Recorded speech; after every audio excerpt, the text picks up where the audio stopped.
Hi, and welcome to Stamp with Ginny. Today I'm going to share with you how to use a die mask to cut perfect images that you've stamped using our smaller dies. For this project I'm using the curvy dies and the Quite Curvy Stamp Set.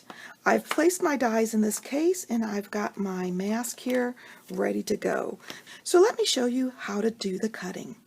Okay, how do I get a perfect cut every time on these tiny images? I have stamped my bird image here from the Quite Curvy Stamp Set, and I've got him colored. I've also run a piece of thick Whisper White cardstock through the Stampin' Cut Emboss with just the dies to cut this negative space out. Once I've got that done, I can take the shape that I'd like and line it up on my stamped image. This allows me to easily see exactly where the blade is going to cut and get a perfect cut each time.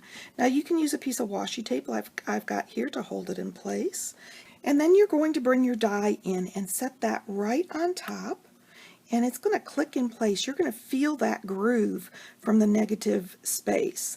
Once I've got that done, I can put my cutting pad number 3 on the top, just like my sandwich shows me, and I can roll that through my machine. Now that I've got that done, I can remove the cutting pad, lift it up, remove this piece with the die, and I can set that aside for later, and then remove it from its shape. There we go. I just love this technique for dies that you have some issues with, or the tiny little pieces that are harder to line up.